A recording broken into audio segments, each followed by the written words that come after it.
Prijatelj emisije Merkur osiguranje. Osiguravamo najvrednije. Osiguravamo život.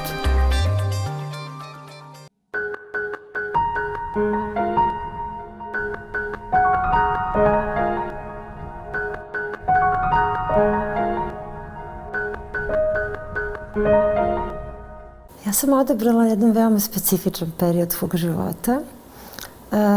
Radi se o mom boravku, životu i radu u Italiji, jednoj divnoj kompaniji baletskoj koja se zove Atre Balet. Jedan od najvažnijih razloga je to što sve do tog momenta, a taj period nije bio uopšte kratak, moj život bio praktično za mene jedna neminovnost. Sve do tog trenutka dok se nisam susrela sa Maurom Bigonzetijom, koji je koreograf i direktor kompanije.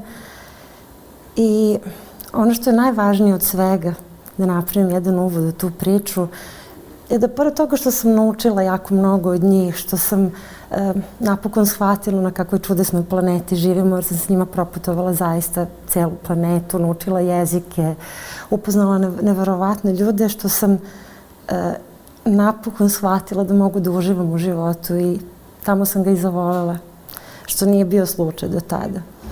Na tom stvarno neverovatnom putu sam upoznala 4 jako zanimljive, neobične žene. One se zvale i zovu se još uvek Asurde. To je jedan bend sa juga Italije. Ja mislim da čak one nisu ni svesne šta su uradile sa mnom, ne samo sa mnom.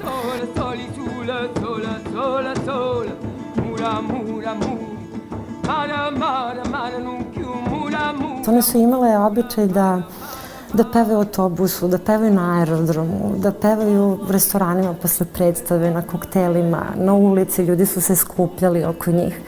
Jednom priliku smo igrali u nekom gradu u Italiji, ne sjećam se koji je grad bio u pitanju. I nakon predstave jedan reditelj došao na scenu i rekao, znate, ja sam do dana želeo sebi da oduzmem život, hvala vam što ste mi dali volju da živim. Otprilike sam se ja tako osjećala kada sam otišla iz Atre Baleta i možda do tada nisam shvatila šta se sa mnom desilo.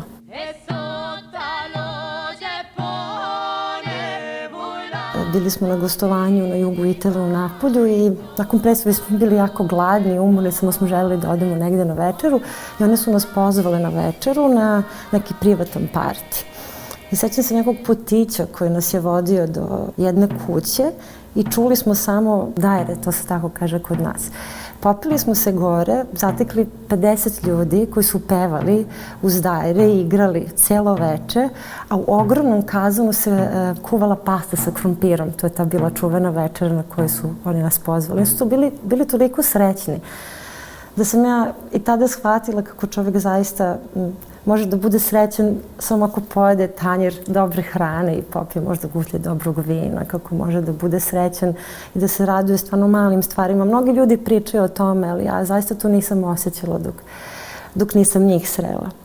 I možda sad stvar hormona, pošto sam u drugom stanju, ali zaista svaki put kad pomislim na to i kada se setim njih, onako poteknu mi suze, mislim da nisu ni svesne šta su uradile sa mnom, jer je ova osoba danas koju su oni promenili, tek posle te transformacije koje se meni desila, bez obzira što sam do tada već imala jako uspešnu karijeru i igrala u nekoliko pozorišta, ništa mi to nije bilo važno, zaista. I mislim da tek posle te transformacije je usledila i prava ljubav i porodica i mogućnost da zaista u ovom životu uživam svaki dan i da mi se divne i čudesne stvari dešavaju i dan danas.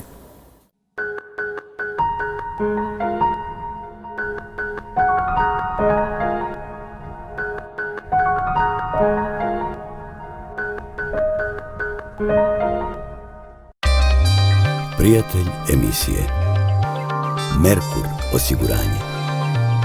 Osiguravamo najvrednije.